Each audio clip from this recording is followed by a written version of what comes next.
Here, I'm here to read to you from my book, For the Masses, The Forgotten, Book 1. Those are my two favorite characters, Nora and Jamie. And there's my name, Nadia Durison.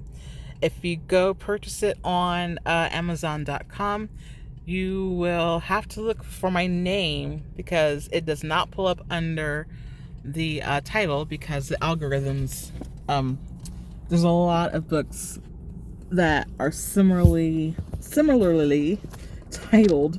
So if you buy it, do it by my name.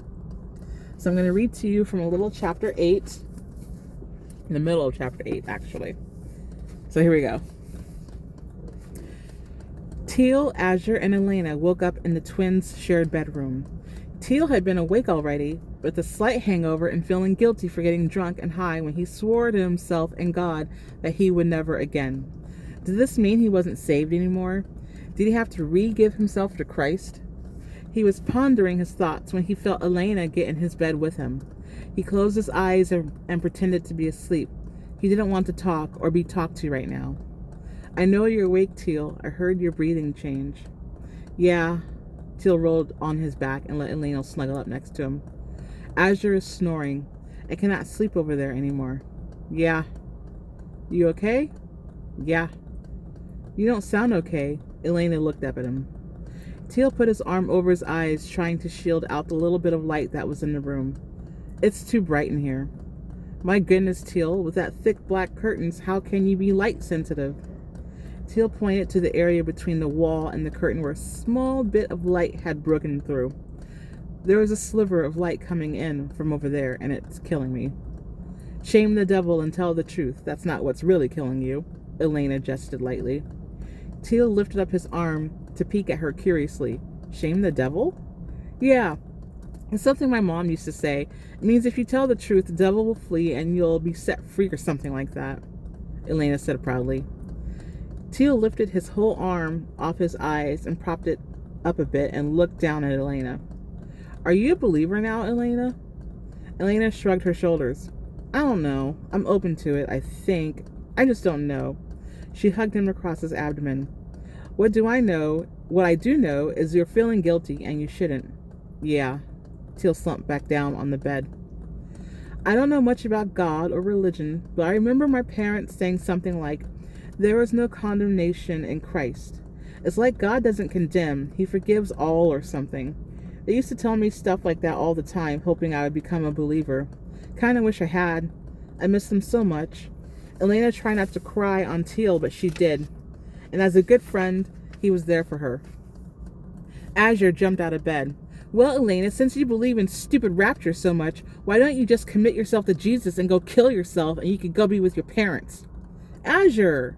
Teal hugged Elena to himself as if to shield her from his sister's cruelty. You're such a bitch sometimes, Azure. I don't know how I could have ever thought I loved you. Elena wiped her eyes, jumped up, and ran to the bathroom in the bedroom, locking herself in.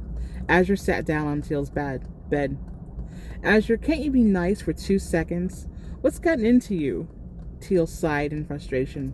What's gotten into me? What's gotten into me? What's gotten into you? Dad dies, now all of a sudden you believe in some ghost and some God that doesn't exist, and now you feel guilty for doing the shit you've always done? That we've always done? Give me a break. You guys are so full of shit. You guys are clinging on to a fantasy just because you don't want to admit Dad is dead. Elena's parents are dead. Instead of you sitting over here crying, you should be grateful we have our drunken lush of a mother still here. Good thing her pickled genes didn't fall to whatever radiation they put out there. Azure, really? Teal said softly. Yes, really. You two better get with the program, or I'm kicking you both out of this bedroom. I cannot take any more of your maudlin Jesus shit. Now I'm starving. Azure left the bedroom, slamming the door. She ran downstairs to go scrounge up something to eat. 9 times out of 10, their mother was still passed out drunk, which was a sight better than being dead in Azure's book. Teal sat back up in the bed and said aloud, I need to be high to deal with all this crap. He reached under his bed for another secret stash he forgot to get rid of. He rolled a joint but didn't light it. He heard Elena's soft voice from the bathroom. There is no condemnation for those who are in Christ. He smiled a little and walked over to the bathroom and softly knocked on the door. Elena? Go away. I don't feel like getting stoned right now. I know. Just let me in. Elena unlocked the door and hugged in the door to the huge master bathroom. She went back to sitting in the empty tub, hugging her knees to her chest. There were dry tears on her face. Teal opened up the lid to the toilet and flushed the joint. Elena smiled. So there is a little part of chapter 8. And if you want to know what else happens, hop online on Amazon.com, type in my name, and buy my book. It's in paperback and Kindle form. Thank you for listening.